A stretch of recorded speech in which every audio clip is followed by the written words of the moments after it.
तो एक ये परमात्मा की लीला है। सतयुग, त्रेता, द्वापर, कलयुग सभी में ये एक लीला ऐसे करते हैं। तो उसमें वो अक्षर ज्ञान नहीं रखते थे और सब वेदों और ग्रंथों का यथार्थ ज्ञान बताते थे। तो उसमें अक्षर ज्ञान युक्त यानी संस्कृत भाषा के विद्वान माने जाने वाले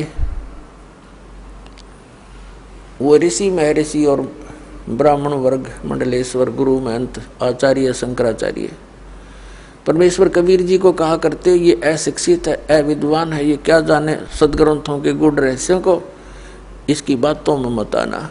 और वो बिजली अभी तक गिरी रही क्योंकि हमारे पूर्वज शिक्षित नहीं थे। आज परमात्मा ने सबसे पहले हमें शिक्षित किया। पुण्यात्माओं, इस शिक्षा का हमें एक विशेष लाभ यही है कि हम भगवान पहचान लेंगे, अन्यथा ये शिक्षा एक विष है इस मानव के लिए। इसको ये चातुर बनाती है, बेईमान बनाती है, माया जोड़ने के अतिरिक्त ये कुछ नहीं सिखाती है। कोई भी ट्रेनिंग शिक्षा देख लो, केवल धन उपार्जन उद्देश्य ही लेकर बच्चे पढ़ने जाते हैं और फिर वो उसी उद्देश्य से लगे रहते हैं। कोई बीच में मर जाता है, वो जोड़ी जाड़ी कोठी बनी बनाई रह जाती है। जो इस मनुष्य जीवन से कार्य करना था वो तो प्रारंभ भी नहीं कर पाता ये आत्मा। तो उस परमात्मा ने ये थोड़ा सा विष हमें खिलाना अनिवार्य समझा, क्योंकि इसको फिर अमृत में बदलना था। विष से अमृत होत है जय कर जाने कोई। अब इस विष को हम अमृत में बदल लेंगे, इस शिक्षा का हम लाभ उठाएंगे, भगवान पहचानेंगे, सतलोक चले जाएंगे, जहाँ सदा सुखी रहेंगे। कहीं बुढ़ापा नहीं, वहाँ मृत्यु नहीं। जो दास ज्ञान दे रहा है ये किसी लोकवेद के आधार से नहीं, सब सदग्रंथों को आधार मानकर, और जिन महापुरुषों ने परमात्मा को साक्षात्कार किया, सतलोक गए, वहाँ स्थान को देखा और वापस आकर उन्होंने गवाही दी, उन महापुरुषों के वचन आपके रूबरू कर रहा है। और इसको आपने हृदय में धारना पड़ेगा। ये लोकवेद मत समझना। और क्योंकि आप दूध के जले हुए अब लस्सी को भी फूकेंगे, लेकिन कुछ दिन में ये सब ठीक हो जाएगा, पता लग जाएगा। लस्सी तो लस्सी ही होती है और दूध ज़्यादा गर्म था, वो गलती से पी गए हम। तो ऐसे अब ज्ञान हो जाएगा, फिर हम आपकी ऐसी प्रबल इच्छा बनेगी वहाँ जाने की, डटते नहीं डट सकते। इस ज्ञान के आधार से फिर भक्ति का ऐसा प्रेशर बनेगा। देखो, हम बुढ़ापे में देखते हैं, कहते हैं इसका दिमाग काम नहीं करता, बुढ़ा का कहें कुछ, सोचा कुछ, बोला कुछ। क्योंकि वृद्ध अवस्था में जैसी भी क्रियाएं हम करते रहे, वो शरीर में पूर्व जन्म की जो थोड़ी बहुत बैटरी चार्ज थी, संस्कार शुभ थे, उन्हीं को मनुष्य जीवन प्राप्त होता है, वो खत्म हो गए। तो हम भक्ति के प्रेशर से एज इट इज माइंड बना रहेगा और एक करट लगी रहेगी। जब शरीर छूटते ही एक कदम आपका सतलोक के अंदर होगा, क्योंकि यहाँ की तो आपको पता ही लग जाएगा। यहाँ से तो आप छक कर दुखी हो लोगे। और पहले बुढ़ापा हमारे लिए एक कैर था, अब वृद्ध अवस्था हमारे लिए वरदान सिद्ध होगी। क्योंकि पहले हम अज्ञानता के कारण इसी क्रिया को फाइनल मान रहे थे, हमारा काम पूरा हो गया, कभी मृत्यु हो जाए, चाहे दुखी रहें, चाहे भुगतें, चाहे किसी प्रकार पड़े पड़े अंदर ही टट्टी करते रहते थे। बूढ़े बूढ़िया देखिए हमने, वो कह रहे थे हमारा काम पूरा हो गया, बस ठीक से। तो अब हम उन दुखों से एक चिंतित होवांगे और फिर इस बुढ़ापे से छुटकारे के लिए एक विशेष कसक बनाएंगे सतलोक में जाने की। और जहाँ आशा तहाँ बासा हुई और भक्ति साथ होनी चाहिए। भक्ति बिना वहाँ कौन रखेगा अपने को। तो ये भक्ति का मार्ग आपको ऐसा मिल गया है कि कुछ ही समय में आप भक्ति से परिपूर्ण हो जाओगे। थोड़े ही करने से घना लाभ मिलेगा। जैसे एक तो सारा दिन मजदूरी करे, 200 रुपये प्राप्त करे। एक ऐसा सेठ साहूकार ऐसा बिजनेस करता है, रोजाना का 1 लाख रुपए का गल्ला ले जाता है, तो वो कितना धन एकत्रित कर रहा। इसी प्रकार आपको ऐसा मेथड दिया जाएगा भक्ति का, जिसके एक श्वास की इतनी कीमत बढ़ जाएगी। वो सतनाम के 2 अक्षर का जाप दिया जाएगा। उसके बारे में कहा है परमेश्वर की वाणी में कि सतनाम एक पालड़े, एक तराजू के तखड़ी के एक पलड़े में सतनाम के एक श्वास, उस श्वास की कीमत ये कंप्लीट मंत्र होता है। उश्वास और उश्वास से 2 अक्षर का पूरा जाप होते। एक मंत्र आपके अकाउंट में जमा होगी वह कमाई। सतनाम पालड़े रंग हो रही हो और 14 लोक चढ़ावे राम रंग हो रही हो। दूसरे पलड़े में यहाँ के 14 लोक रख दे और 3 लोक पासिंग धरे रंग हो रही हो, वो तो ना तुले तुलाया राम रंग हो रही हो।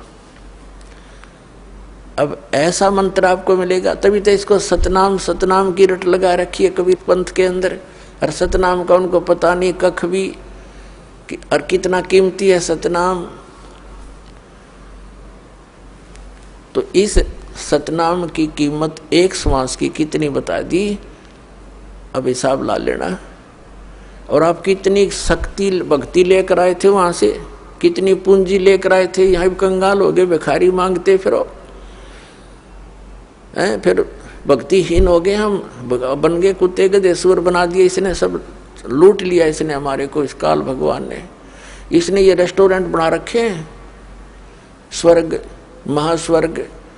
आप यहाँ थोड़ी बहुत पुण्य दान करते हो, परमात्मा की दया से करवाते हैं, वो आकर के वो स्वयं आते हैं, अपने बच्चों को भक्ति से चार्ज कर जाते हैं, कहीं भी प्रकट हो जाते हैं किसी भी रूप में आकर के, और उनको भक्ति मार्ग बता जाते हैं। कुछ दिन वहाँ रह जाते थे। पहले तो ऐसा था कि एक क्षेत्र का व्यक्ति दूसरे क्षेत्र में नहीं जानता था वहाँ क्या हो रहा है, क्योंकि इधर आना जाना कन्वेंस थी नहीं। तो परमात्मा एक एक दिन 100-100 जगह 1000 जगह प्रकट हो करके, और वहाँ गुप्त रूप से साधु रूप बना करके 10-20 वर्ष कहीं रहे, फिर अचानक चले जाते थे और उनको भक्ति से युक्त कर जाते थे।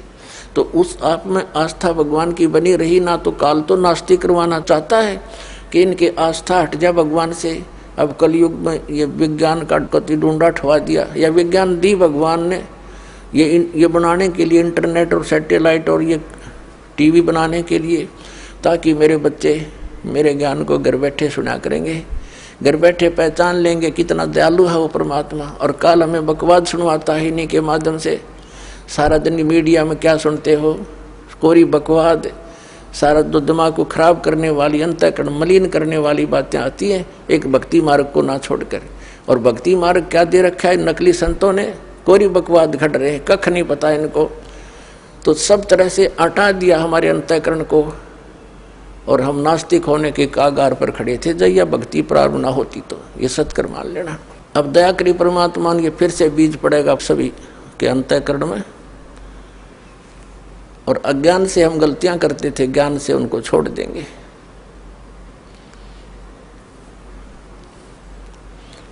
तो प्रसंग चल रहा था, वही आते हैं कि इस परमात्मा ने आके हमें ये ज्ञान बताया, और आपको भक्ति से इतना परिपूर्ण कर दिया जाएगा। तो इसने ऊपर के जो रेस्टोरेंट बना रखे हैं, हमारी यहाँ पूंजी परमात्मा भक्ति कराते हैं, हम स्वर्ग चले जाते, महास्वर्ग चले जाते, ओम नाम का जाप करके वहाँ खा कर आ जाते हैं। वहाँ रेस्टोरेंट बना रखे हैं ब्रह्मा जी के लोक में, उसका अपना अलग है रेस्टोरेंट। विष्णु जी के लोक में, जिनको स्वर्ग नाम रखा गया। तो हम अपनी पूंजी को वहाँ जाते हैं, वहाँ हमारा टैक्स लेते हैं, किसी में 10%, किसी का 15-20%, किसी में 25% आपकी पूंजी का वो चार्ज लेते हैं।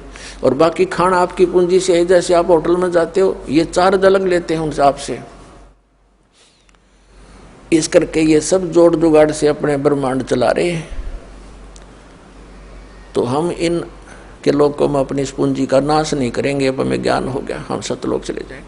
तो क्या बताते हैं परमात्मा कि तुम वहां से जब आए भक्ति से युक्त थे, मेरे अंसा भाई, अंश रूप था जब तू आया, और अपना स्वरूप भूल में भूला, ताते जीव का आया। अब तू अपना वास्तविक स्वरूप और स्थान भूल चुका है, इसलिए तू यहाँ भिखारी बना फिरा है। और यहाँ सुख हो ही नहीं सकता, चाहे राष्ट्रपति बन ले, कोई न कोई टेंशन उसके को पारिवारिक आपदा हो जाएगी, कोई शरीर में उसके अपने ऐसी बीमारी लग जाएगी, डॉक्टर भी फेल हो जाएंगे भक्तिहीन प्राणी का। क्योंकि पूर्व जन्म के पुण्यों से उच्च पोस्ट पद प्राप्त करता है, अच्छा धन प्राप्त करता है, क्योंकि पहले जन्मों की बैटरी चार्ज है। आगे चार्जर ना लगने से बैटरी कितने दिन काम करेगी, एक दिन उसने अपना काम छोड़ना ही छोड़ना है। ऐसे बहुत से प्रमाण हैं। अंत समय में कैसी हालत हुई प्रधानमंत्री और राष्ट्रपति और मुख्यमंत्रियों की। तो कहने का भाव ये है, भगवान के सब बच्चे हैं, परमात्मा प्रमुख है, उसको हम भूल चुके हैं। उसकी याद दिलाने के लिए ही संत और सत्संग हुआ करते हैं। अब प्रसंग चल रहा है कि हम सतलोक से आए जब बहुत भक्ति से परिपूर्ण थे, इसने हमें लूट लिया। अब दयालु ने दया करी है, आपको उतना ही चार्ज करेंगे जितने आप